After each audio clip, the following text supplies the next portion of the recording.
사실 여부를 따져보자고요. 이게 검사가 실수했나?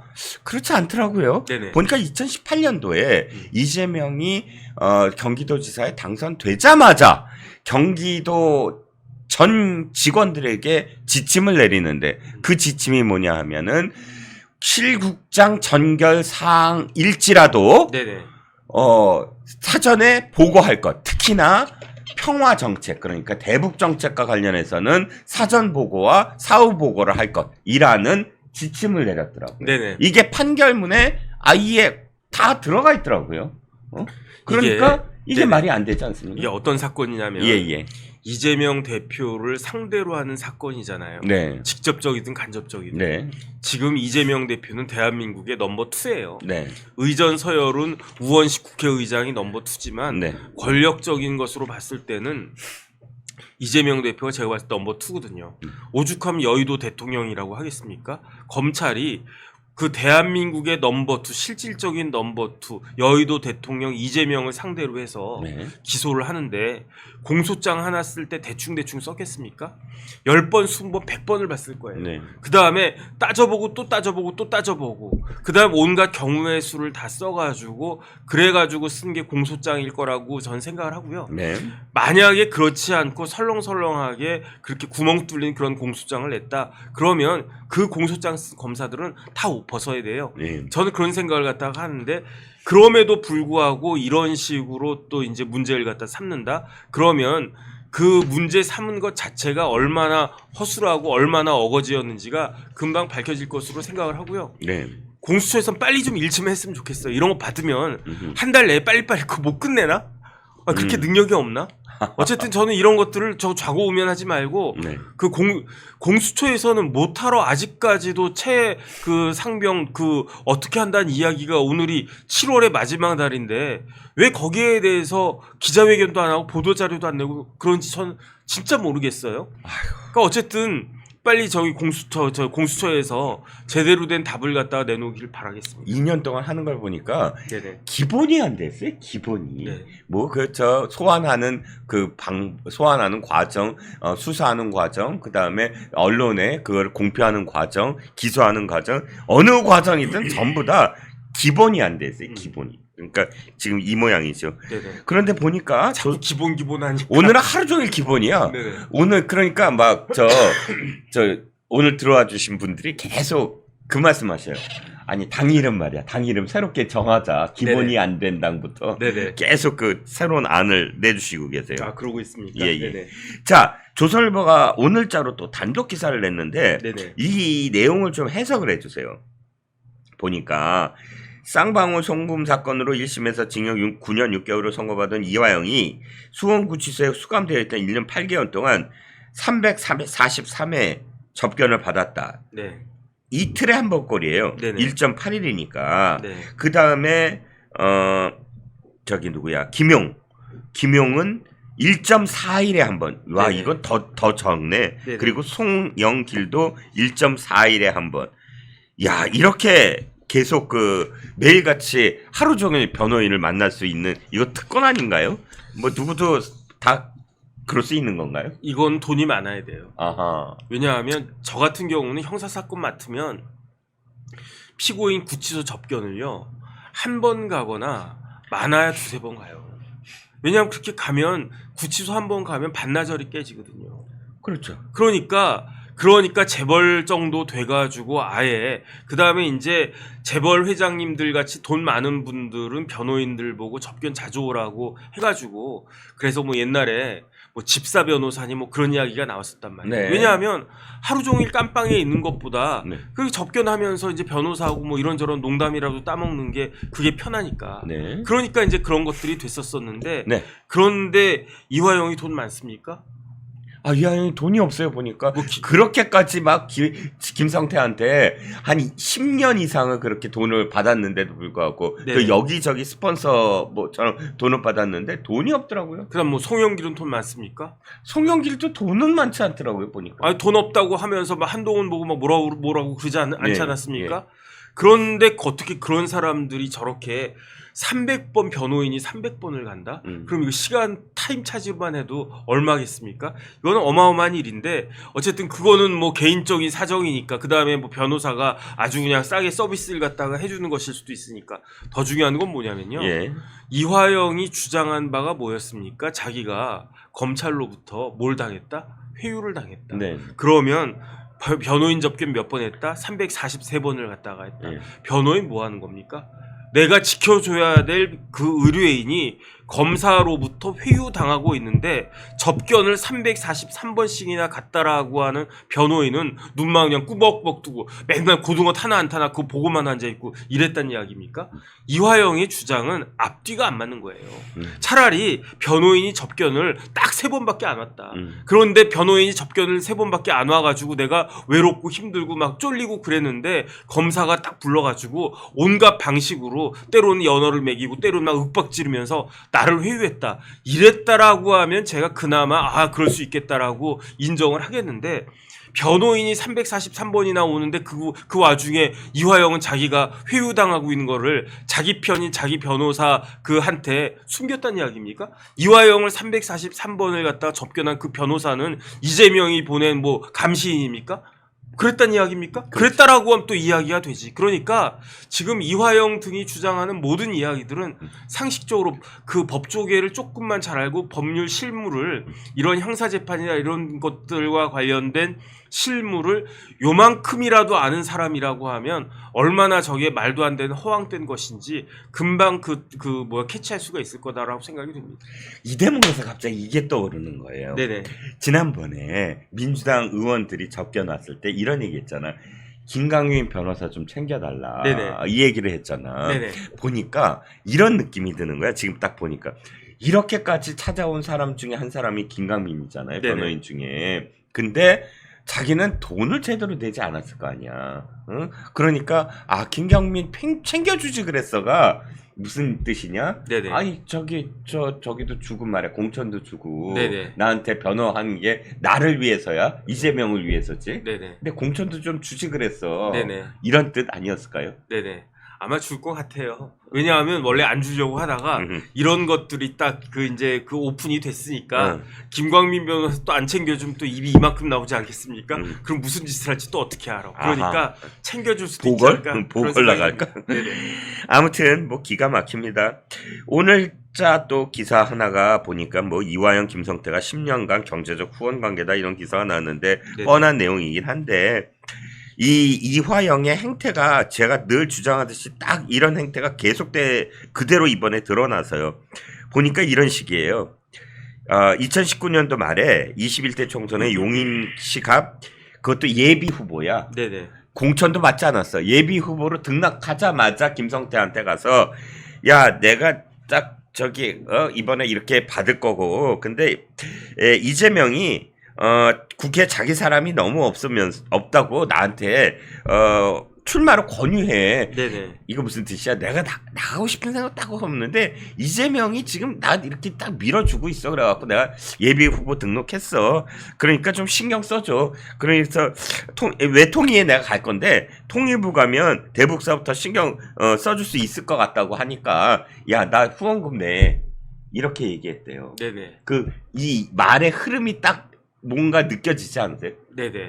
이화영의 이 돈을 받아내는 그 말의 흐름. 그러니까 이제 어떻게 보면은 공생 관계였던 거죠. 그런데 그 공생 관계가 그냥 단순히 그냥 호의적인 공생 관계였던 것으로 생각이 됐는데 네. 어떻게 보면 적대적 공생 관계도 포함되어 있는 것이 아닌가. 어떤 의미에서요? 아니 그러니까 서로 간에 약점을 갖다 잡고 이렇게 서로 이렇게 해가지고 불법적인 이익을 추구하려는 그러한 모임이 아니었나 저는 그런 생각도 듭니다. 뭐 성공한 청탁도 있네요. 보니까 네네. 김성태가 뭐 경찰관 승진 청탁과 함께 돈을 줬더니 그건 또 들어줬어. 보니까 성공하기도 했네. 뭐 정치꾼이잖아. 이 사람은 보니까 정치인이 아니에요. 네네. 정치인을 행세를 하면서 이렇게 그 브로커나 스폰서처럼 스폰서한테 돈을 받는 그런 행태로서 그냥 정치인 행세를 했던 사람에 불과했다고 여겨집니다. 네네. 자, 다음 이슈로 좀 넘어가 볼까요? 다음 이슈는 지금 저희가 그 토요일 날 한 내용입니다. 참 기가 막혀요. 다시 생각해도 참 기가 막힌데 저기죠 군무원, 그러니까 정보사 뚫린 얘기. 네네. 구멍이 뚫려서 우리나라의 블랙 요원들이 대거 잠수를 타고 극거 귀국하는 사태가 벌어지고 휴민트가 무너졌다라는 소식을 정혁진 변호사와 제가 토요일 아침에 말씀을 드렸습니다. 그 이후의 기사들은 더 기가 막혀요. 네네. 보니까 그 사실을 정보사가 알지도 못했고 네네. 다른 수사기관의 화이트 해커죠. 네네. 우리나라의 해커가 북한의 여러 그 기관들의 데이터를 해킹을 하는 와중에서 이게 발견이 된 거예요. 우리나라 그 요원들, 블랙 네네. 요원들 리스트가 발견이 되고, 그래서 역추적을 해봤더니 군무원까지 찾아내고, 그러면서 그 사실을 정보사에 알렸다는 겁니다. 첫 번째, 정보사는 알지도 못했다. 그리고 두 번째, 이 사실을 이미 파악하고 있음에도 언론에서 나온 다음에, 그것도 한 사흘 후에, 우리가 토요일 날 얘기했죠? 네네. 근데 월요일자에 매일경제가 뭐라고 언론 보도를 한지 아세요? 이게 밝혀졌는데도 불구하고 군무원은 버젓이 출근. 네네. 이렇게 얘기를 했어요. 네네. 그런데 보니까 그 다음에 그 날짜로 구속영장을 청구하고 지금 구속이 됐습니다. 네네. 와, 기가 막힌 거 아닙니까? 그게 정보사가 뭐 하는 곳인지, 또 뒤늦게 이렇게 쉬쉬 덮으려는 게 아니었는지, 네네. 이런 의혹도 들고요. 그 와중에 어쨌든 한동훈 대표가 나섰습니다. 왜 나섰나?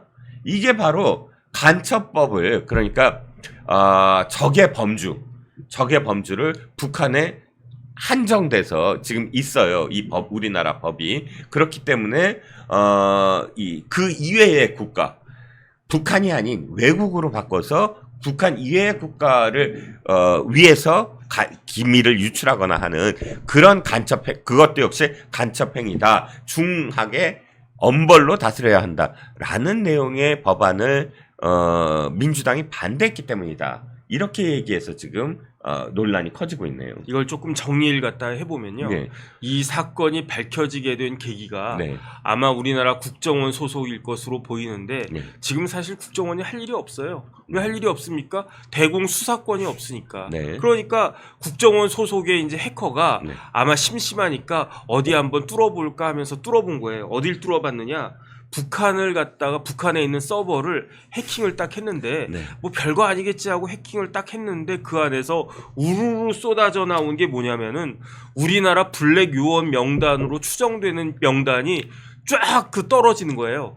그래가지고 오히려 국정원에서 놀래가지고 어떻게 했습니까? 기무사, 지금 방첩사인데 옛날 기무사한테 네네. 이걸 갖다가 신고를 딱 때린 거예요. 네. 그러니까 우리나라 국정원에서 해커가 심심해가지고 할 일도 없고 하니까 뭐 할 거 없나 하면서 뭐 재밌는 거 없나 하면서 북한 한번 들어가 보자 해가지고 딱 들어가가지고 그 자료를 갖다가 딱 다운 받았는데 네네. 거기에 막 이종근 누구 해가지고 네. 이름이 쫙 뜨는. 오늘은 제 이름을 어디에 써먹으시나 했더니 거기에 써먹으시는군요. 감사합니다. 근데 이게 딱 봤더니 처음에는 장난 삼아 봤는데 네. 장난이 아니거든. 네. 그러니까 방첩사에다가 신고를 갖다가 했더니 네. 누가 또 놀랐겠습니까? 청보사가 놀랐겠지. 방첩사가 놀랐죠. 방첩사가.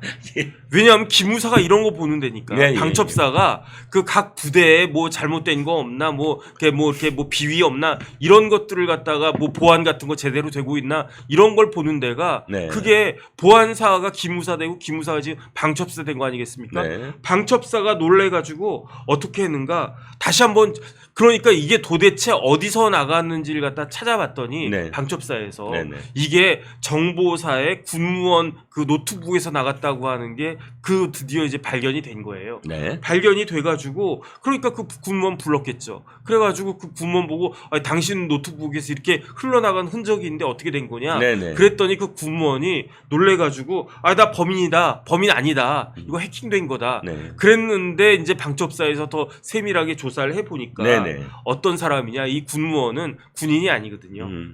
군무원은 이제 시빌 컴포넌트라고 그래가지고 민간인이란 말이에요.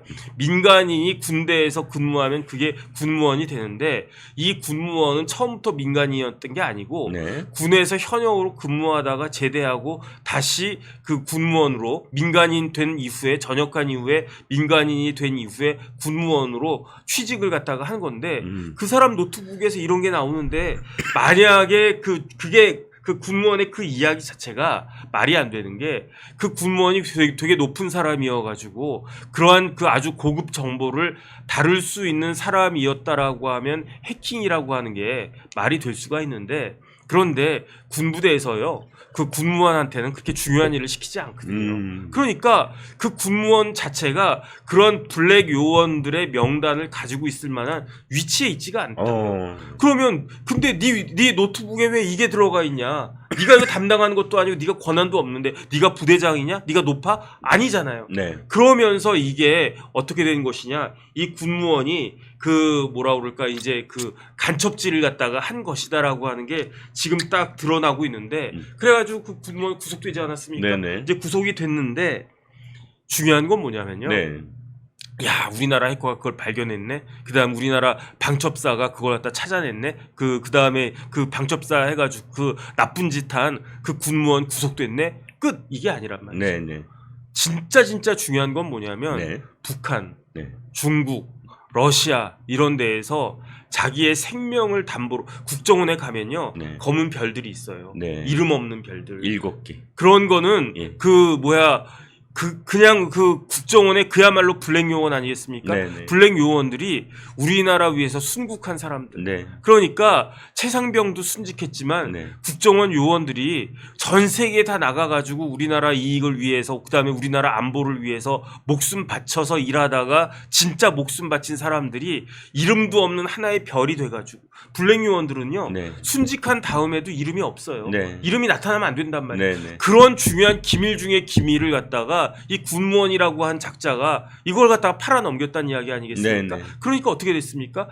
중국, 러시아, 그 다음에 심지어 북한에서 그렇게 그 우리나라 안보를 위해서 활약하던 블랙 요원들이 속속 귀국할 수밖에 없어요. 네네. 아, 이종근이네? 네. 이종근이 왜 여기 있어? 네네. 이종근 이 사람이 이런 사람이었구나. 네. 그럼 어떻게 되겠습니까? 못하죠, 일을 더. 북한에서 잡아가죠. 네. 중국에서 잡아가죠. 네. 그래가지고 지금 우리나라 그 대한민국으로 이 블랙 요원들이 대거 그냥 뭐 수십 명이 될지 수백 명이 될지 모르겠는데 귀국하고 있는 지금 초유의 사태가 벌어지고 있고요. 네. 더 심각한 건 뭐냐면 더 심각한 뭐죠? 블랙 요원들 중에 네. 행방이 묘연한 사람들이 많다는 거잖아요.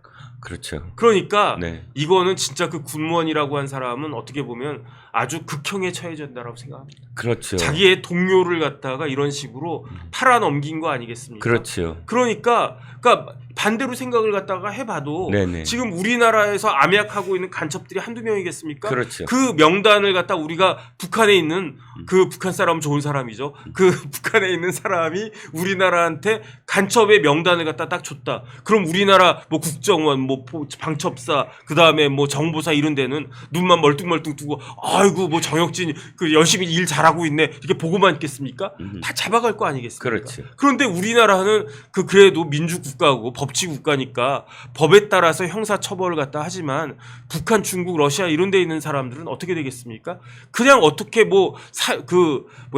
살해를 당해도 어떻게 할 수가 없는 거잖아요. 지금 2024년 대명천지 대한민국에서 지금 이런 일이 벌어지고 있다라고 하는 것을 다시 한번 알아야 됩니다. 저는 이게 어떤 일인가 그런 걸 갖다가 딱 생각을 했다가 이 신문 기사 보고 아주 경악을 갖다가 금치 못하고 있습니다. 네, 그런데 문제는 뭐냐면 정진 변호사께서 잘 설명을 해주셨는데 마지막 말씀 엄벌에 쳐야 된다. 이 대목이 지금 중요한 겁니다. 왜 그러냐면 지금 기사에 따르면 이 군무원이 그냥 해킹당했다라고 거짓말을 하는데 그게 아니라 조선족 있지 않습니까? 조선족이 네네. 뭐죠? 중국 국적이잖아요. 중국 국적의 조선족에게 이것을 넘겼다라고 기사에 나오고 있습니다. 네네. 이게 사실이라면 이 군무원은 지금 형을 살아봤자 4년도 못 사는 거예요. 네네. 왜? 지금의 법이 우리 적국, 그러니까 북한에 직접적으로 넘기지 않고 그 이해 국가의 사람들한테 넘겼다면 간첩죄가 적용이 되지 않는데요. 네네. 그렇기 때문에 실예가 있다고 합니다. 2018년도 문재인 정권 치하에서 지금 그 정보사의 고위급 간부가 네. 건당 100만 원씩 5건을 네. 블랙 요원들 명단을 중국에 넘겼다는 겁니다. 근데 붙잡혀서 몇 년형 받는지 아세요? 4년형 받고 풀려났대요. 그러니까 지금 현재 이 군무원은 조선족한테 넘겼다라는 게 사실이라면 간첩죄에 해당되지 않는다는 거예요. 네네. 이게 최악이죠. 그게 왜 그러냐면요. 네네.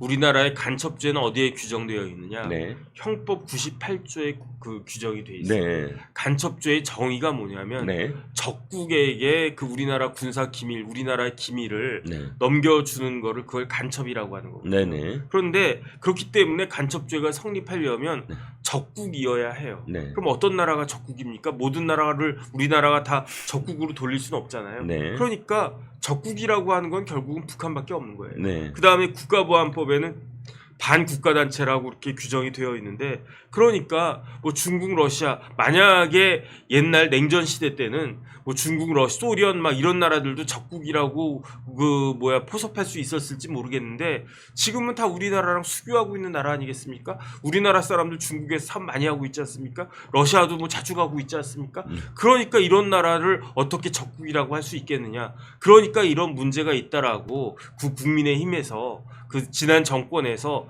법무부 장관이 그런 이야기를 했었는데, 민주당에서 그냥 눈만 꿈뻑꿈뻑 뭐 했다는 이야기가 지금 그래서 나오는 겁니다. 그렇죠. 그러니까 이게 공방이 벌어졌습니다. 그러니까 한동훈 대표가 공식적으로 이렇게 얘기했죠. 이 모든 사안은 지난 정권 때 법이 4개가 발의가 됐는데 그 발의된 상황에서 민주당이 미온적인 태도를 보였기 때문에 그 간첩의 범위를 외국이라고 하는 것을 그런 법을 개정하지 못했다라고 하니까 박주민이 나서서 그게 아니라 지금 법무부와 그다음에 법원행정처의 이견 때문에 안 된 거다라고 또 반박을 했습니다. 네네. 그러자 또 다시 이제 반박을 하는 게 당시에 회의록을 다 깐 거예요. 회의록에 보면 이 간첩이라는 말에 민감한 민주당 의원들이 죄다 나서서 아니 뭐 법의 필요성이 없진 않으나 간첩이라는 걸로 사실은 많은 피해자가 날 수 있다. 네네. 박용진의 발언이었고요. 권인숙도 간첩 표현은 너무 세다라고 했고요. 당시에 회의록을 보면 민주당 의원들이 전부 다 나서서 이 법의 특정 표현들을 걸고 넘어지면서 네네. 상당히 이 법의 취지, 법의 그 통과를 미온적으로 대했다라는 건 이미 드러났고, 그래서 한동훈 비상대책위원장 시절에 네네. 우리가 총선에서 이기면 이 법을 꼭 통과시키겠다라고 아예 그 공약에 넣었어요. 네. 민주당이 반대한 간첩법 총선 승리 후에 우선 처리할 것, 이렇게 공약까지 넣을 정도로 사실상 국민의힘이 앞장섰던 법안이긴 합니다. 지난 총선이요. 네네. 얼마나 중요한 총선이었는지는 네. 역사가 증명할 겁니다. 네. 진짜 이번 총선에 패배함으로 인해 가지고 대한민국은 4년이라고 하는 시간을 그냥 날려버린 거예요. 네. 이 4년이라고 하는 시간 동안에 지체됐던 그 입법이 네. 그러니까 그 정상화 시켜야 됐어야 됨에도 불구하고 정상화되지 못했던 많은 것들로 인해서 우리 후손들은 뭐 저 같은 사람이야 이제 다 됐으니까 뭐 얼마나 뭐 더 뭐 하겠습니까? 그런데 우리 후배들, 우리 그 뭐 자식들 이런 사람들은 굉장히 고생한다라고 하는 것을 아마 역사가 이제 보여주지 않을까. 전 참 암담한 생각이 듭니다.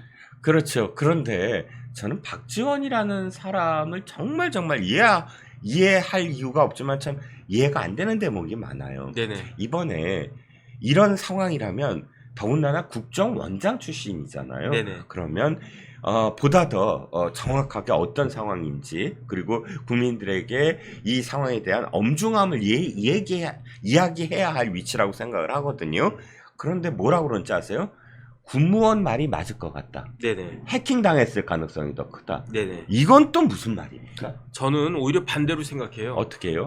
국정원장을 했던 박지원 의원이 어떻게 저런 이야기를 했냐 이해가 안 된다. 그게 아니고요. 네네. 어떻게 박지원 의원 같은 사람을 국정원장으로 임명했는지 네. 나는 그 임명권자가 이해가 안 된다. 그렇죠. 저는 박지원 그 의원이 저렇게 이야기하는 거 충분히 이해가 돼요. 음흠. 원래부터 그랬던 사람이니까. 그렇죠. 그 박지원 원장이 어떤 사람입니까? 전 의원, 그 박지원 그 국회의원이 어떤 사람이죠? 북한에다 돈 보내가지고 형사처벌 받은 사람이죠. 아하. 그런 사람을 어떻게 국정원장으로 임명을 갖다가 했으며 그 다음에 지금 민주당 국회의원 중에 국정원 고위 최고위직 출신 또 있잖아요. 그렇죠. 박선원 의원. 어떻게 그런 사람들이 국정원에서 기조실장 일할 수 있게끔 예. 그렇게 임명을 했는지 저는 그 임명권자가 참 그 이해가 되지가 않습니다. 그렇죠. 자, 참 아까 말씀하신 것 중에 이게 떠오르네요.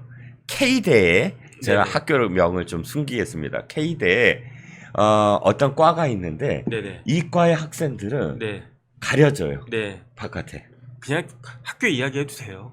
얼굴이 가려져요. 네네. 고대 네네. 얼굴이 가려져요. 네네. 그걸 제가 어디서 봤냐면 연고전 무슨 이 유튜브를 봤는데 고연전이라고 해야 될 것 같은데. 아 그런가요? 고현전? 여기 고대 없는데 어쨌든 아니 고대 얘기하고 있잖아요. 아 그럼 고연전을 하는데 과들이 이렇게 나오는데 과에서 무슨 한 사람씩 나오는데 그 과의 학생만 얼굴이 가려지더라고요. 그래서 봤더니 그 과가 해커과예요. 네네. 해킹만 하는. 그러니까 네네. 뭐 이게 너무 적나라하는데 이 컴퓨터 보안과죠. 그러니까 네네. 어떤 의미에서 그래서 해커들을 길러내는 과더라고요. 네네. 그런데 이 과를 왜 얼굴이 가려졌느냐? 이 과를 나오면 우리나라 정보기관에서 네네. 몇 년간 근무를 하는. 네네. 그러니까 4년 장학생이죠. 네네. 그 뭐 저기처럼 무슨 뭐 ROTC처럼 네네. 뭐 이렇게 장학금 받고 하는 것처럼 그런 상황이기 때문에 가려지는 어떤 의미에서 학교를 다녀도 블랙 요원 같은 그런 느낌이더라고요. 네네. 그래서 이 재미로 해킹을 했다기보단 그게 아까 그 해킹 말씀하셨는데 국정원이 아무리 지금 망가졌더라도 이 사이버 전쟁은 계속 수행을 하고 있을 거다. 그 사이버 전쟁의 일환 아니었겠느냐라는 생각이 들어서요. 아니 고대 사이버 정보학과가요. 예. 고대에 있는 모든 과들 중에 커트라인이 탑이에요. 그렇죠. 거의 뭐 1, 2등 하는 그렇게 우수한 학생들이 그 과에서 열심히 지금 공부하고 있다. 제가 그 이야기를 들었는데 네. 제가 이야기를 들은 게 뭐냐면 제가 지난번에 리오남 이야기하지 않았습니까? 네네. 리오남이 대학 어디 나왔다 그랬습니까? 김일성대 경제학부 나왔다 그랬잖아요. 네네. 저희 때는 저희같이 이제 586들은 586일 때 북한에서는 공부 제일 잘하는 애들이 어디를 갔느냐? 김일성대 철학과를 갔어요. 네. 맞습니다. 김일성대 경제학과를 갔어요. 예. 왜냐하면 사상이 중요하다고 그랬어요. 네네. 그렇기 때문에 제가 들은 바로는 김일성대 철학과 졸업한 사람들이 우리나라 서울대 철학과 졸업한 사람들처럼 뭐 그냥 칸트가 어쩌고 헤겔 어쩌고 뭐 공자가 어쩌고 그런 거 공부한 게 아니고 사상을 갖다가 공부해가지고 그 사람들이 대남방송 하는 그 팜플렛을 썼다고요. 그런데 제가 최근에 들은 이야기는 요즘 젊은 그 북한의 최고 엘리트들은 어디를 가느냐? 철학과 안 간대요. 그 다음에 북한에 최고위직들이 그렇게 진짜 북한에도 머리 좋은 사람들 많지 않겠습니까? 네네. 그런 사람들 이 친구 이종근 머리가 좋네 그러면서 얘는 김일성대 철학과 보내가지고 막스도 공부시키고 레닌도 공부시켜가지고 아주 글 잘 쓰게 해가지고 남한에다가 이제 단파 방송 막 쏴가지고 남아있는 젊은이들 갖다가 그냥 혹하게 만들어야 돼. 안 그런데요. 제일 머리가 좋은 애들을 어디로 배치를 갖다 시키느냐? 해킹하는 데 배치시킨대요. 그래가지고 제가 들은 이야기는 전 세계 최고 해커 탑10 안에 북한 사람이 한 2명은 들어있대요. 그러니까 온갖 수단을 써가지고 우리 안보를 해치려고 북한은 진짜 핏발선 눈으로 그러고 있는데 지금 우리는 뭐 하고 있는 것인가? 저는 그런 생각이 들고요. 참 이런 부분들에 대해서 정말로 경각심이 또 필요하다는 생각이 또 듭니다. 그렇습니다. 저희가 이제 토요일자로 들려드린 이 정보사 유출 사건은 사실은 진짜 그때는 뭐 점처럼 느껴졌지만 그러나 그때 불안했던 것이 이제 드러납니다. 이게 완전히 눈덩이가 아니라 눈사태가 아니라 그걸 벗어나서 정말 위기 중에 위기로 우리나라에 다가오고 있다. 그러면 어떻게 해야 되느냐? 이거를 사실 이 기회로 삼아서 정말로 우리나라가 안보와 관련돼서 국민들의 인식과 그 다음에 국가적 시스템이 변화하는 계기가 되어야 된다라는 생각이 듭니다. 그렇기 때문에 지금의 어떤 그 이것을 어떻게 대처해야 되고 그리고 대책을 세우고 대응하는 것 이런 것들을 이 정부가 어떻게 해야 되느냐를 계속 지켜보고 또 후속 상황들이 있으면은 또 이 멸공 라이브에서 들려드릴 것을 또 약속을 드립니다. 네. 혹시 오전 중에 이진숙 방통위원장 후보자가 임명될 수도 있습니다. 네, 임명이 될 거라고 나오더라고요. 어제 대통령실에서 네네. 청문 보고서 그거 어제 30일까지 송부해 달라고 했거든요. 아니 근데 청문회도 3일씩 뭐 이렇게 하는 데가 있어. 난 4일 하는 줄 알았네 또. 아니 장관급 어? 청문회는 통상적으로 하루 하는 겁니다. 하루. 아니 자기들은 아니 이걸 다 되돌려가지고 민주당이 청문회를 받았을 때 생각해보란 말이에요. 말도 안 되는 짓을 지금 3일 내내 한 거예요. 똑같은 말 몇 번씩 반복하면서. 아니, 앞으로 예를 들자면 국민의힘이 야당이 될 수도 있잖아요. 네. 그럼 그때 청문회 한 3일씩 꼬박꼬박 다 하지 뭐. 아주 장관급 좋은 때. 선례를 남겼어. 아주. 아니 그 좋은 선례를. 법카 얘기만 뭐 몇 시간을 했다고? 아니 그 100시간? 법카 얘기를 그렇게 오래 한 것은 10시간? 10시간 넘겠죠. 10시간 넘게 했다 그랬죠. 결정적인 하자를 못 잡아낸 거예요. 그렇죠. 하자가 없다는 이야기지. 아니 그 법카 얘기도 어떻게 해 뻔뻔스럽게 그 법카로 지금 재판받고 있는 사람들 그 온 나라를 정말 열받게 만든 사람이 지금 자기네 당 당대표 아니야. 법카의 어? 대마왕은 이재명, 김혜경 아니에요? 아니, 그러니까. 성남 시민 좀 잘하세요. 아 성남 시민들도 진짜 창피해 죽겠다니까 대장동 사건 터졌을 때부터. 그래서 제가 그때 대장동 집회 그거 한 거 아니에요. 진실 대장동 집회 이야기 좀 해주세요. 지금 대장동 그거 관련돼서 저희가 집회를 계속 했었던 거죠. 네. 그때 21년도에 네. 가을부터 겨울 대선 때까지 저희가 장기표 선생님이랑 그리고 또 청년들이랑 대장동의 진실 규명을 위해서 저희가 집회를 엄청 많이 했었어요. 겨울 내내 하고. 그런데 지금 아직도 재판이 이제 이게 대장동으로는 집회가 제대로 재판이 안 되는 것 같아요. 네. 그래서 좀 저희도 아쉽죠. 참, 이 성남 시민들. 아, 세범님 슈퍼챗 감사합니다. 슈퍼챗. 감사합니다. 오늘 네. 이 이진숙 방통위원장이 임명될 것 같은데. 임명해야 되는 거 아니에요? 이 정도면? 아니, 이런 그러니까 사람은? 어제까지 네. 청문 보고서 네. 송부해라고 했는데 안 왔어요. 청문 보고서 채택이 불발됐거든요. 그런데 뭐 3일 동안 인사청문회를 하고 또 그 다음 날은 대전 MBC까지 가서 뭐 쇼도 했지만. 법과 현장 검증. 네. 야, 대단하다. 빵 대단해, 얘기하면서 정말. 그쵸? 성심당 빵집은 갔다 왔나? 그러니까 이거 정말 이건 뭐 어차피 얘네들이 그 청문 경과 보고서 이거 결국 안 할 거라는 건 우리 알고 있었잖아요. 알고 있었죠. 그러니까 대통령께서 그냥 임명하시면 되는 거고. 결국 막판에 소위 말해서 그 난장판을 만드는 걸 보면 맞아요. 사실은 법인카드나 대학원이나 이건 다 그냥 변명이고 이진숙을 어쨌든 간에 하차시키려고 한 맞아요.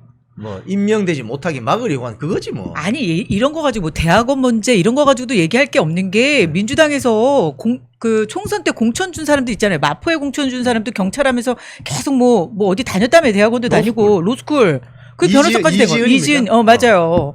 마포에 아니 이런 사람들 공천 주고 그리고 대장동 관련된 변호사들 다 지금 5명 다 공천 주고 다 국회의원 시킨 거 아니에요. 이런 짓을 해놓고 무슨 누가 누구를 갖다가 지금 제대로 인사 검증을 하겠다는 거야 진짜. 맞네. 민주당. 그러고 그 말 나왔으니까 그 마포에 뭐 공천 받았던 이지은인가 하는 그 사람은 떨어졌죠. 떨어졌어요. 네. 누구죠?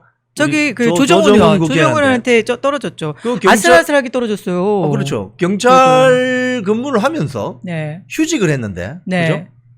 휴직을 하면은 휴직을 했나? 그 로스쿨을 다녔죠. 로스쿨을 다녔죠. 한양대 로스쿨 다녀가지고 또 네. 변호사가 됐어. 변호사가 됐죠. 그럼 뭐야 도대체? 아니 그것뿐이에요. 그 조국혁신당 박은정 이런 사람들도 봐요. 그러니까 이 사람들은 자기네들이 뭐 맨날 이렇게 피해자 코스프레 하면서 월급 받을 거 따박따박 받고 뭐 국민 혈세 뭐 이런 거 정말 자기네들이 받을 자격이 되나?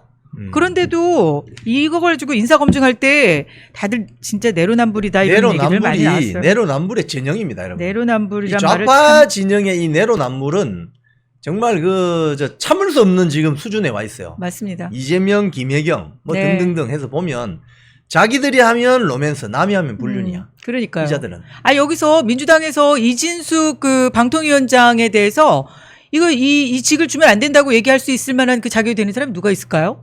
저는 없다고 봐요. 그러니까요. 네. 그러니까 지금 이진숙 방통위원장 이번에 청문회를 보면서 아마 윤석열 대통령이 저는 첫날 청문회 가서 참고인으로 앉아 있었기 때문에 나 첫날 딱 알았어요.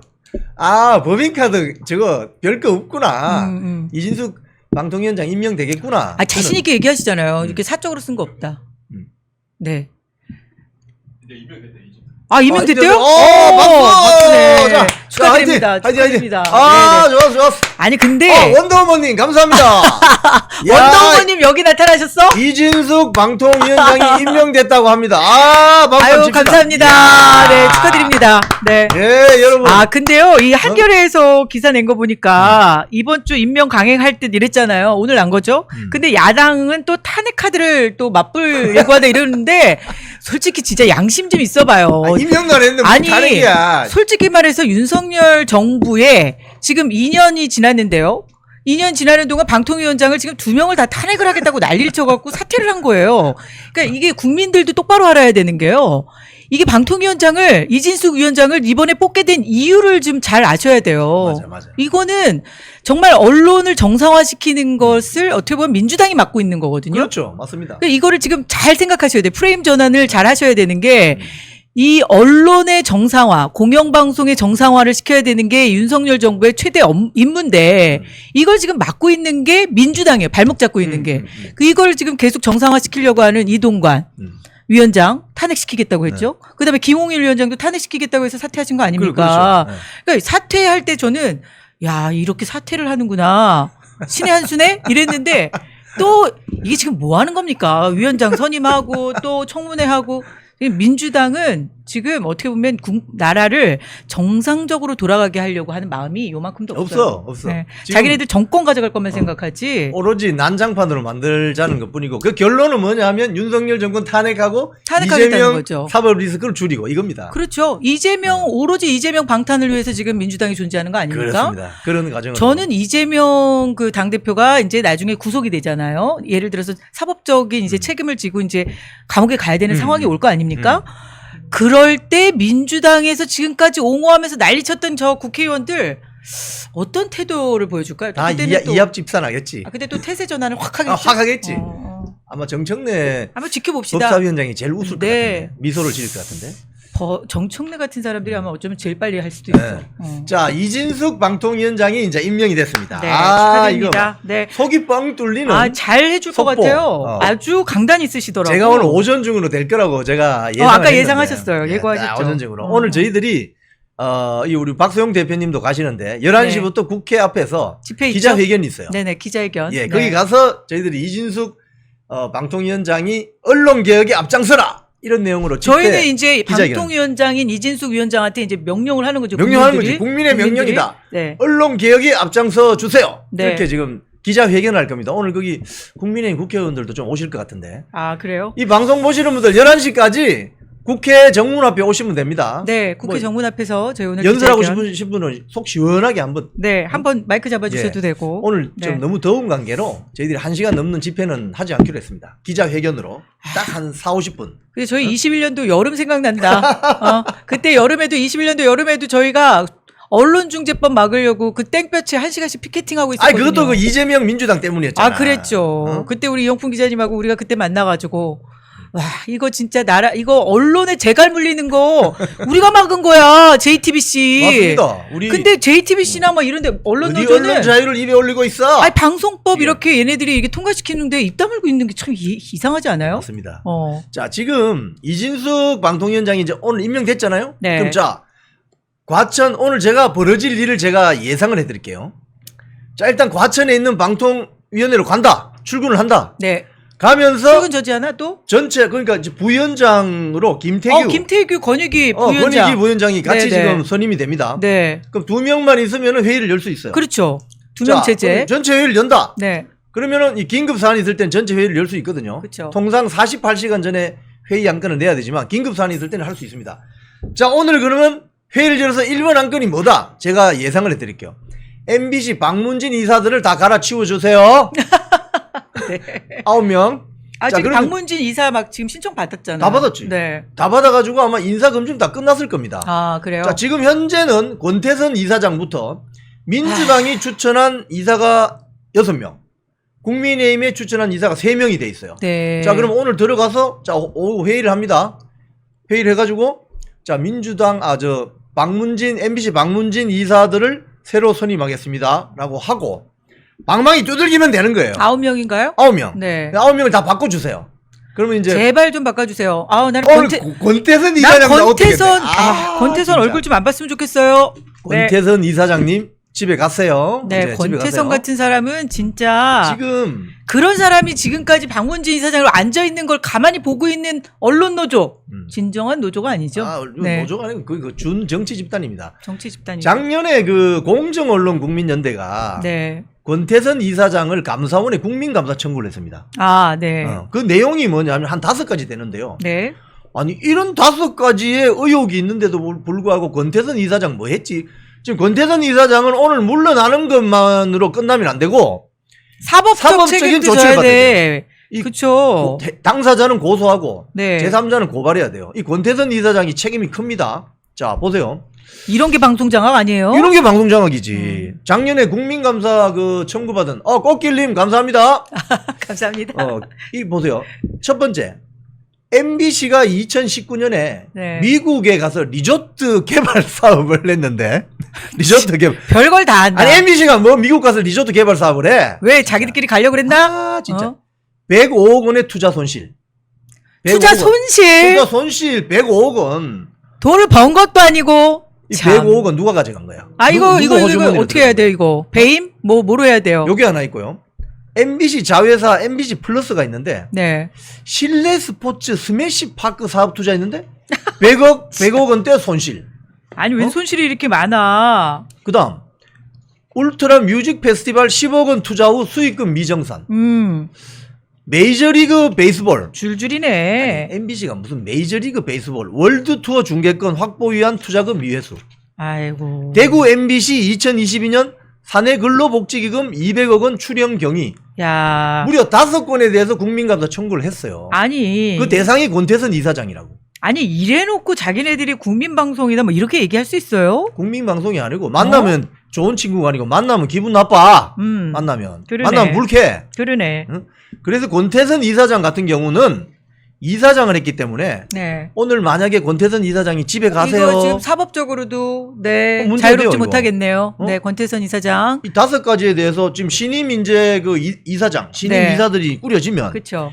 MBC 감사실에서 감사해야 됩니다. 이거 MBC 감사실 네, 감사해가지고 이거 재판 받게 해야 됩니다. 고발해야 돼요. 네. 고발. 그래서 권태선이라는 자가 책임지도록 만들어주는 박문진 이사진이 꾸려지기를 네. 우리가 바라는 거죠. 네, 응? 그래야죠. 이래야 정의가 서는 그래야지 제대로 그 박문진 이사들 이거 진짜 빨리빨리 정리해야 됩니다. 이사장 특히. 거죠. 오늘 사실 네. 박문진 야. 이사진 명단 발표내면 오, 이거 진짜 대박인데요. 그렇게 실신할 되면. 사람 많이 생기겠는데. 네, 실신할 사람. 네, 아 그러네. 날도 더운데 실신까지 하게 생겼네. 아, 진짜 오늘 날도 어? 더운데 야, 시원한 사이다 뉴스 전해드려서 정말 아, 저희들도 너무 기분 좋습니다. 기분 좋습니다. 오랜만에 기분 좋고요. 아주 오히려 청문회 하는 동안 제가 보니까 우리 영풍 기자님도 청문회 참고인으로 나가셨죠? 벌 썼습니다 제가. 야, 제가 보니까 뭐 정말 강규영 이사님, 뭐 교수님, 뭐 그다음에 강명일 위원장님, 오정원 위원장님, 뭐 반가운 얼굴들이 막 계속 나오는 거야. 아니 그분들이 지금 맨날 길거리에서 아스팔트에서 본인들 인권 유린 당할 정도로 정말 핍박받았잖아요. 예, 예. 그거 다 방송에서 얘기하는데 저는 진짜 막 눈물 나더라고. 아니 이런 걸 권태선 이사장이라는 자가 해결해 줘야지 모른 척하고 말이야. 아니 그러니까 쟤네들은 진짜 이상한 게 선택적으로 인권을 보호해. 선택적 분노에 모든 능한 선택적 사람들이지. 분노, 선택적으로 남의 인권은 정말 막 밟으면서 자기들 인권만 보호해달라고 하는 이게 이런 어제 사람들은 그제입니까? 재민이 과방위원장이 네. 우리 국민의힘 박충건 의원한테 한 말 보세요. 맞아요. 전체주의. 전체주의 사시다 오시다 야, 보니까 그런 민주주의 말을 잘 모르시는 거 아니? 야 어디다가 어디서 그런 말을 해요. 그 결국은 사과는 하긴 했더라고요. 무서운지. 사과하지만 의사록이 다 남았습니다. 근데 그걸 또 지워달라고 그랬다면서요. 지워달라고 한 것도 의사록이 남았어요. 절대 지워주면 안 됩니다. 그리고 지금 오늘 아침에 출근하다 보니까 그 탈북하셔가지고 대한민국에 정착해서 열심히 사시는 탈북민들이 그럴 수 3만 있겠네요. 명? 4만 명? 그분들이 단체로 그 성명을 냈어요. 그래요. 성명서 제대로 재민이 내셨네. 가방위원장을 제명하라 국회에서. 제명해야 됩니다. 이번에 아예 제명 사실 여기서 그냥 끝나면 안 되고요. 최민희 그 가방위원장 이번에 이걸로 책임지고 물러나게 해야 되는 겁니다. 정치를 왜냐하면 그만해야 돼요. 정치를. 정치도 그만해야 되는데 뭐 이건 그 국민이 뽑아준 거라고 하니까 뭐 그건 어쩔 수 없다 치더라도 지금 사실 국민들은 이 요즘만 같아서는 어떤 생각이 드냐면 국회의원을 탄핵시키고 싶대. 국민들이 그런 얘기를 해요. 어떤 방법이 없냐고 얘기할 정도로. 근데 최민희 그 위원장은 일단 위원장부터 사퇴해야 돼요. 사퇴해야 되고. 정치권에서 그냥 영영 떠나버려야 돼요. 네. 저런 사람 아마 정치하면 안 돼. 좌파들 같았으면 우리 이쪽 진영에서 아마 그렇게 발언했어 봐요. 아이고 벌써 너덜너덜해졌을 겁니다. 그러니까 이런 네. 사안이 벌어질 때 오늘 그 기자회견에 박충건 의원도 올 것 같은데요. 그래요?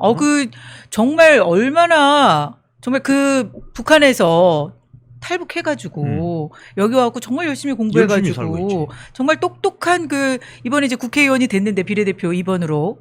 근데 그런 분들한테 같은 동료 의원 아닙니까? 또 어떻게 그런 말을 할 수가 있어요? 그러니까 그 박충건 의원이 사선을 넘어서 목숨을 내놓고 탈북해가지고 네. 자유 대한민국으로 와서 여기서 박사학위도 받고 열심히 해가지고. 열심히 공학도로서 북한에서 ICBM 그 미사일 개발했던 사람이에요. 그 사람이. 네.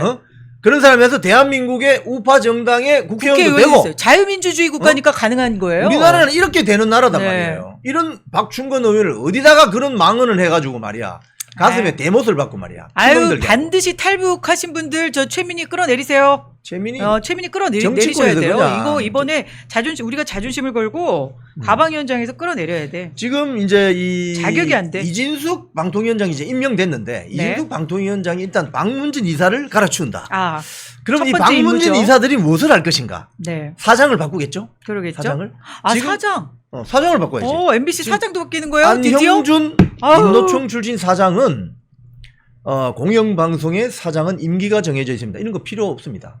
무슨 소리냐? 무슨 소리 하고 있어? 자기들이 7년 전에 임기 뭐 뻔히 2년 남았던 김장겸을 쫓아냈잖아. 아니 그러니까 본인들이 했었던 지식이기 때문에 그걸 어떻게 뻔뻔하게 얘기해? 7년 전에 저 민노총이 홍위병 난동 사건으로 맞아요. 대한민국 공영방송사 사장은 임기가 뭐 의미가 없어요. 이미 본인들이 이제는. 다 했던 짓인데 뭘 지금 이제 경영을 와가지고. 잘하면은 네. 지켜주겠지만 그쵸? 경영 못하고 노영 방송하고 네. 불공정 방송 쏟아내고 가짜뉴스 생산지로 되면 임기 필요 없어요. 그냥 내보내야 돼요.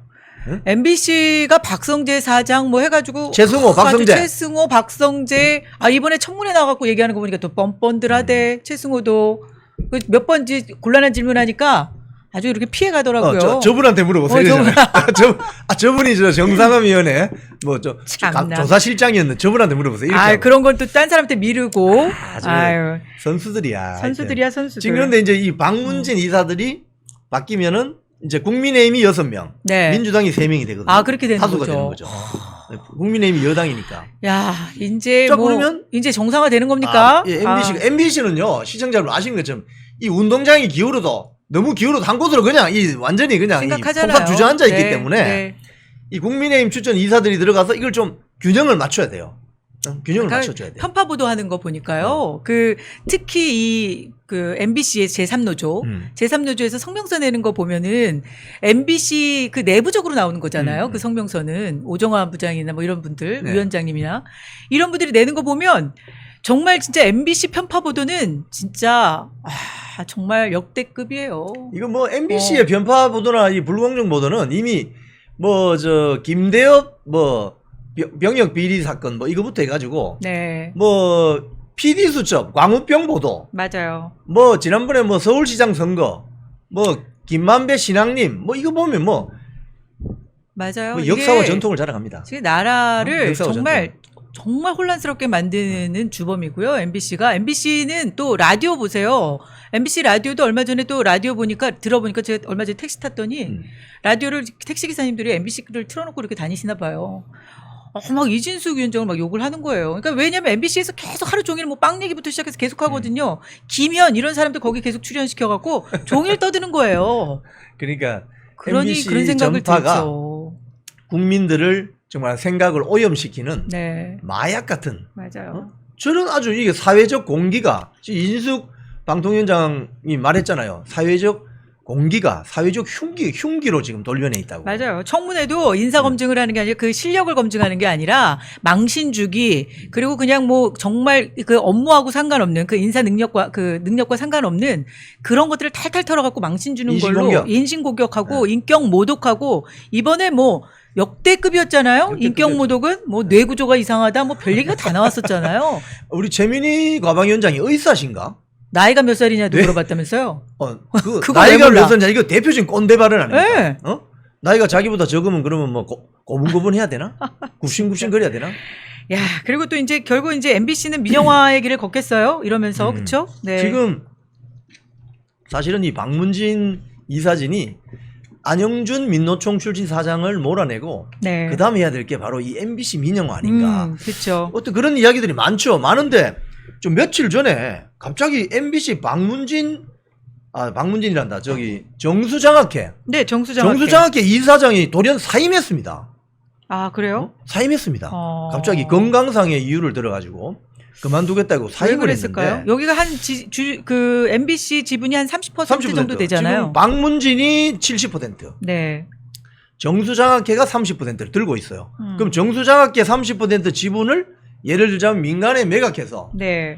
어떤 민간의 어떤 주체가 이걸 사들이게 되면 MBC의 거의 최대 주주가 될 수 있는 거죠. 네. 그러면 이 지분을 박문진이 다시 또 이걸 사들인다 해서 시장에 내놔버리면 MBC 민영화 되는 겁니다. 그렇죠. 그렇죠. 그래서 이게 사실은 이게 좌파 미디어 매체인데요. 미디어 오늘에서 썼어요. 미디어 오늘에서 아주 이 분석을 잘 해놓은 기사가 있습니다. 잘했어. 잘 썼어. 제가 보니까 너무 기사 잘 썼어 이거. 이게 거꾸로 보면 이진수 방통위원장의 업적을 써놓은 것 같아. 그러니까 이게 며칠 전에 나왔어요. 공적을. 제목이 MBC 민영화의 모든 것. 네, 그러니까 민영화를 누구죠? 이진숙 방통위원장 이제 임명됐잖아요. 네. 이분이 이거를 민영화를 시도를 했었네요. 보니까 2012년도에. 시도한 건 아니고 네. 당시 그 박문진 이사장 2012년도에 최필립 이사장을 찾아가서 이 지분 매각을 하려면 어떻게 되느냐 이걸 이제 상담을 한 거죠. 아, 그렇군요. 근데 이걸 이제 민노총 노조는 좀 민영하려고 했다. 밀실 뭐 협의를 했다. 뭐 이런 식으로 이야기하는데 네. 가서 상의를 한 겁니다. 아니 근데 사실은 이때 민영화 시켰으면 더 나은 거 아니었어요? 어때요? 그때 뭐 어떤 연유인지 모르겠지만 네. 지금 MBC 민영화를 하려면 네. 70%의 지분을 갖고 있는 박문진 지분이나 네.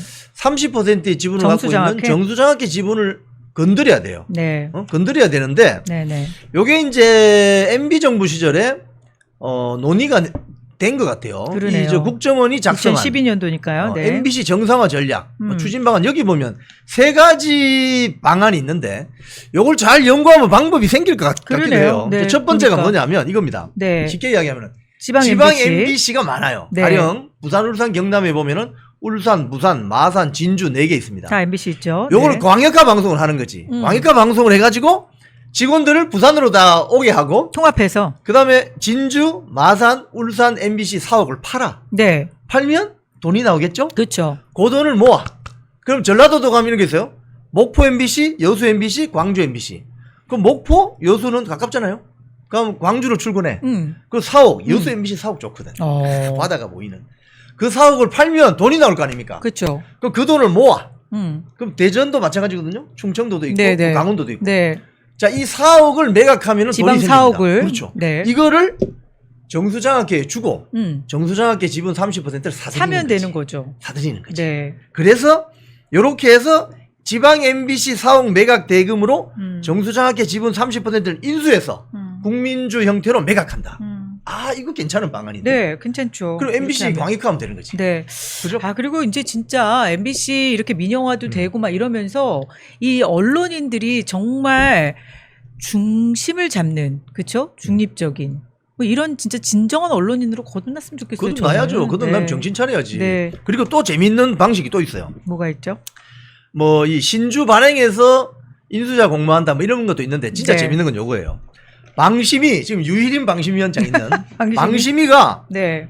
MBC가 그동안 불공정 방송한 걸 전부 벌점을 주고 있거든요. 아 그렇죠. 이 벌점이 쌓이면 네. 전파 사용 제허가를 받을 때 탈락시켜 버린 거지. 아 그럼 벌점이 MBC가 쌓이면 탈락이 되는 탈락할 수 겁니까? 있어요. 네. 그거를 탈락을 시키면 방송국 자체를 전파를 못 쓰게 하는 폐업 조치를 할 수 있어요. 캬, 그건 최악이겠네요. 최악이죠. MBC 할 수 입장에서. 있습니다. 네. 그동안 지금 전임 정권 너무 많이 쌓여가지고. 너무 봐준 거지. 네. 그 한상혁 전 방통위원장이 TV조선 벌점 계속 점수. 때려가지고 네네네 맞아요. 방송 못하게 하려고 한 거 아닙니까? 맞아요. 그 과정에서 점수 조작했다 이래가지고 날아간 거 아닙니까? 그치. 한상혁 전 맞아요. 방통위원장이 점수 조작할 필요 없어요. 그동안 MBC는 워낙 가짜 뉴스 뭐 이 불공정 보도가 너무 많기 때문에 맞아요. 그 벌점을 아니 쌓여 증거가 너무 많이 남아 너무 있잖아요. 많아서 그래서 쌓여가지고 전파 사용을 못하게 만들어버리면 어떻게 되느냐? MBC가 그냥 프로덕션사가 됩니다. 아 프로덕션. 아 MBC가 이제 프로덕션이 되는 거예요. 프로덕션, MBC 네. 프로덕션이 되는 거지. 네. 그러면 이 MBC 저 방송이 공중파로는 안 나오는 아니 거지. 그러면 이제 KBS에서 외주 주나요? 아 외주. 어. 아 외주 주기가 너무 신뢰가 떨어지는데. 신뢰가 떨어져 그럼 이제 그러면 결국은 어. 여기저기 넣어도 안 될 수도 그래서 있겠네. 요렇게 해서 폐업한 시킨 다음에 자산 매각 방식으로 신규 사업사를 추진하면 된다. 인수를 추진하면 된다. 요런 네. 방식이 있습니다, 지금. 아 이거 방법 많네요. 방법 많습니다. 네. 많은데 아, 이제 문제는 이거예요. 문제는 MBC 전체 자산을 한 2조 5천억으로 봤을 때 네. 정수장학회 지분을 인수하려면 한 7,500억이 필요한데 아 7,500억. 지금 시장에서 저 MBC 저런 회사를 7,500억 주고 정수장학회 지분을 인수하려고 하는 주체가 있을까? 안에 민노총 언론노조원이 거의 90% 맞아요. 이상 바글바글한데. 아무도 대기업 같은 경우는 그럴 때는 아예 인수 안 하죠. 그렇죠? 그래서 대기업 같은 경우는 또 그 자산 규모 10조 원 이상이면은 지상파 지분을 또 뭐 몇 프로 인수 못하게 돼 있습니다. 그렇죠. 그래서 자산가치 10조 원 이하인 회사가 민노총 노조원이 바글바글한 저 회사를 저 경쟁력이 있나 저 회사. 아, 이제 뭐 보면 기업들도 그렇고요. 지금 이제 노조가 정말 정상적으로 본인들의 어떤 그 목소리를 내야 되는 부분만 내야 되는 거지. 이게 지금 거의 회사를 망하게 만들거나 이렇게 방송사 자체를 정말 힘들게 만드는 이런 상황이 돼버리는 데는 누구도 가서 들어가서 경영하고 싶은 생각 안 들 것 그러니까 같아. 시장에서는 MBC가 별로 인기가 없어요. 네. 근데 이게 문제인데 제가 받을 때는 그래서 가장 현실적인 대안이 방심위에서 벌점을 계속 쌓여가지고 네. 전파를 사용하지 못하게 만들고 네. 그 다음에 그냥 프로덕션사 MBC MBC 프로덕션사로 가는 게 제가 현실적으로 저게 타당하지 않나. 방송 전파 사용을 못하게 하는 거죠. 네. 왜? 워낙 불공정 방송을 쏟아내니까. 맞아요. 최진정의 쓴소리 바른소리입니다. 반갑습니다. 오늘 이슈는 최민희는 34,000명 탈북민에게 무릎 꿇어 사과하고 국회의원직 당장 사퇴하라 입니다. 아 정말 열받네요. 이진숙 방송통신위원장 후보 청문회 과정에서 과방위 위원장으로 있는 최민희 위원장이 막말이라고 해도 역대급 막말을 했습니다. 이 탈북민 출신 박충권 국민의힘 의원에게 전체주의 국가에서 생활하다 보니 민주주의 원칙이 안 보이나라는 폭언을 했습니다. 가리 배밖에 나온 겁니까? 북한 사람들은 국민도 아니라고 생각하는 겁니까? 정말 열받은 일이 아닐 수가 없는 것 같은데요. 실제로 지금 그 최 위원장이 과방위 전체회의에서 이준숙 위원장의 인사청문회에 대해서 지금 여당 지금 국회의원이라고 할 수 있는 박충근 의원께서 이 인신공격적이고 명예훼손적이며 집단공격, 인민재판하고 있다 이런 비판을 했습니다. 그렇게 하니까 지금 최민희가 전체주의 국가에서 생활하다 보니까 민주주의 원칙이 안 보인가라고 하면서 이 박충근 국민의힘 의원에 대해서 전체주의 국가 생활에 빗대서 논란을 빚었습니다. 가당키나 한 일입니까? 사실 최민희가 어떤 사람입니까? 예전에 본인 국회의원 선거를 비롯한 각종 선거를 하는 과정에서 공직선거법 위반으로 해서 한동안 출마도 못했던 사람입니다.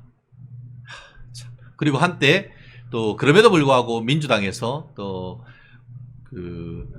방통위에 민주당 추천 의원 상임위원 후보자로 지금 추천됐었었는데 그 당시에 또 이 방송통신과 관련되는 현직에서 뭐 사실 받은 돈만 해도 뭐 연봉이 수억 원 된다라는 그런 얘기가 있었는데 거기에 있었던 전력에 비추어서 이 방송통신 상임위원으로서의 자격이 없다라는 그 평가가 있었기 때문에 윤석열 대통령께서 임명을 하지 않았던 것이죠.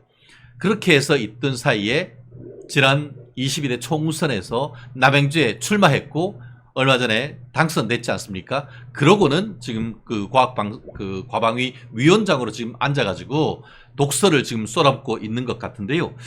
예전에 최민희 의원 같은 경우에는 과거 언론 기고문에서 참 정말 말이 안 나오는데요. 인도인은 정력이 너무 강한 탓에 몸을 감싸야 한다. 백인은 성능력이 부족하다. 성능력 약하면 거칠고 침략적인 성격을 띈다. 등 삐뚤어지고 차별적인 성적 의식을 드러내기도 했습니다.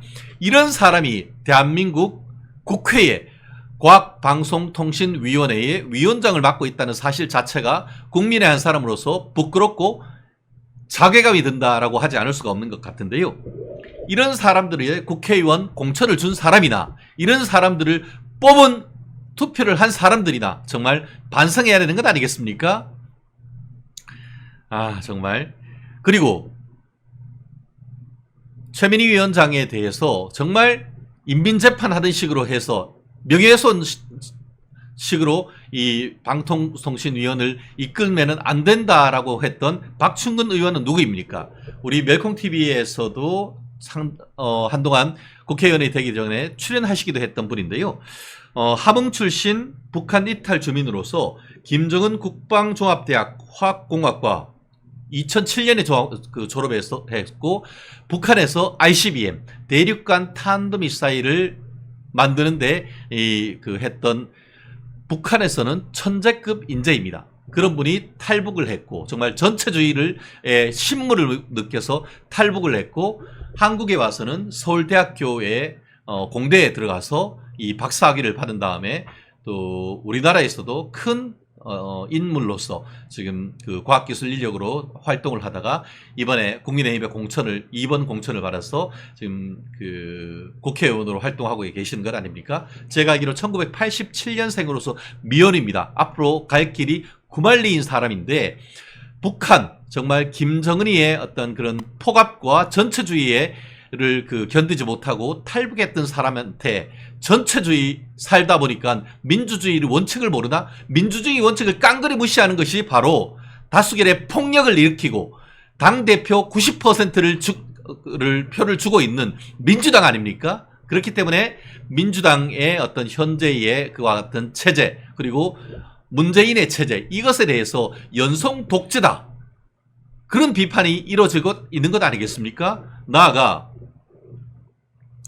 만약에 국회의원이 아니고 일반 공직자가 예컨대 본인들이 주장하듯이 수사기관인 검찰이 피의자나 참고인한테 이따위로 질문을 했다고 하면은 그게 바로 독직 폭행, 독직 직권남용 권리행사 방해죄로 기소되고 명예훼손으로 기소돼가지고 깜빵 가서 국립대에서 콩밥 먹어야 되는 것 아닙니까? 그런데 국회의원이라는 면책특권에 방탄복을 입고 이런 식으로 갑질해도 되는 겁니까? 오늘 언론 보도를 보니까 국민의힘에서 최민희 의원에 대한 징계 절차 진행을 한다고 합니다. 진짜 108명에 있어서 인원의 한계는 분명히 있습니다. 하지만 이 사안에 대해서 어떤 식으로든 해서 책임을 져야 되는 것은 분명한 것 아니겠습니까? 최민희도 자기의 언급에 대해서 뒤가 좀 캥겼습니까? 사과하는 것 비슷하게 하면서 자기의 언급을 4초, 어떻게 보면 기본 우리 녹음했던 녹취록에 대해서 지워달라라고 했다는데 쪽팔리긴 한 겁니까? 그렇게 한다고 해서 조선 시대에 승정원 일기를 지운다고 그게 지워지는 겁니까? 국민들 생방송으로 다 보고 있는데 그 녹취록 지운다고 해서 그게 지워지는 겁니까?